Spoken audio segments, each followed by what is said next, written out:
Praise lord. మన ప్రభు అయిన యేసుక్రీస్తు నామంలో ప్రతి ఒక్కరికి నా హృదయపూర్వక వందనాలు.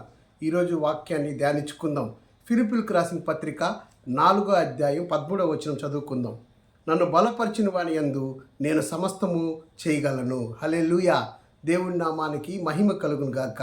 మరి ఈరోజు ఈ వాక్యం ద్వారా మనం ధ్యానిస్తున్నాగా పౌలు చెప్తున్నాడు, నన్ను బలపరిచిన వాని యందు నేను సమస్తమును చేయగలను. ఇక్కడ పౌలు మరి దేవుడి మీద ఆధారపడినట్టు మనకు తెలియపరుస్తున్నాడు. పౌలు జీవితాన్ని చూసినట్లయితే పౌలు యేసుప్రభు నమ్ముకున్న అందరినీ చంపివేయాలి అని ప్రారంభ దినాల్లో మరి ఎంతో ఉగ్రతతో ఎంతో కోపంతో ఉన్నవాడు. పౌలు జీవితాన్ని ఆయన ఇష్ట ప్రకారం జీవించే అతను ఎప్పుడైతే దేవుని తెలుసుకున్నాడో, దేవుని సత్యాన్ని తెలుసుకున్నాడో ఆయన మార్పు చెందిన తర్వాత దేవుడు స్వార్థని ప్రకటిస్తున్నప్పుడు ఇక్కడ రాస్తున్నాడు, నన్ను బలపరిచిన వాని యందు నేను సమస్తము చేయగలుగుతాను. చూడండి, దేవుడికి అప్పగించుకుంటున్నాడు తన జీవితాన్ని. అంటే ఆయన సొంత జ్ఞానము సొంత బలాన్ని ఉపయోగించలేదు, కానీ దేవుడు బలంతోనే నేను ఇవన్నీ చేస్తున్నానని. ఈరోజు ఈ వాక్యం ద్వారా మనం తెలుసుకోవాల్సింది, మనము కూడా దేవుడి యందు బలం తెచ్చుకోవాలి. మన సొంత సబుద్ధి మన సొంత జ్ఞానం కాదు, కానీ దేవుడి జ్ఞానం అవసరం. ఆయన దేవుడి మీద ఆధారపడే జీవితం కలుగుండాలి. ఈరోజు చాలామంది మన సొంత నిర్ణయంతో ఎన్నో సమస్యలు కొని తెచ్చుకొని మనం చివరికి దేవుడి దగ్గరికి వస్తుంటాం.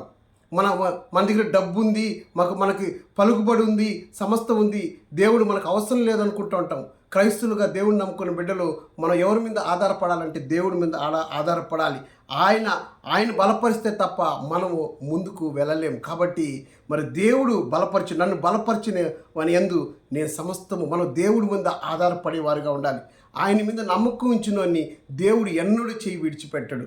కాబట్టి ఆయన మీద నమ్మకం ఎలా ఉంటుందంటే ప్రతిరోజు దేవుడు వాక్యాన్ని ధ్యానిస్తూ ప్రతిరోజు దేవుడి సన్నిధిలో ప్రార్థన చేస్తున్నప్పుడు దేవుడు మనకు ఆలోచన చెప్పి అనేక విషయాల్లో మనకి ముందుకు నడిపిస్తాడు. ఈరోజు మనం ఏ పరిస్థితుల్లో ఉన్నా మన జీవితాన్ని దేవుడికి అప్పగించి దేవుడితో సహవాసం కలిగినప్పుడు నిశ్చయంగా దేవుడు కార్యం చేస్తాడు. పౌలు జీవితాన్ని దేవుడికి అప్పగించినాడు, దేవుడి సేవకు సమర్పించుకున్నాడు. ఈరోజు నన్ను కూడా దేవుడు ఒక గొప్ప ఉద్దేశం కలుగున్నాడు.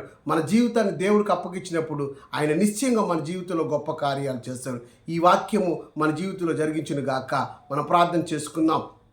మహాపరిశుద్ధుడా, ప్రేమగల దేవా, నీకు వందనాలు, వేలాది స్తోత్రం నాయన. అవును ప్రభు, నా తండ్రి, నన్ను బలపరిచిన వాని యందు నేను సమస్తము చేయగలుగుతానని చెప్పిన పౌలు ప్రభు, అదే రీతిగా ప్రభు మేము నీ మీద ఆధారపడుతున్నాం నాయన. మా జీవితాన్ని సరిచేయండి, మా బ్రతుకుల్ని మార్చమని అడుగుతున్నాను తండ్రి. ఎవరెవరు ఏ సమస్యలో ఉన్నారో ప్రతి సమస్యను విడిపించి ప్రభు ఒక గొప్ప కార్యం జరిగించమని ప్రభు అయిన యేసుక్రీస్తు నామములో అడిగి వేడుకుంటున్నాం తండ్రి.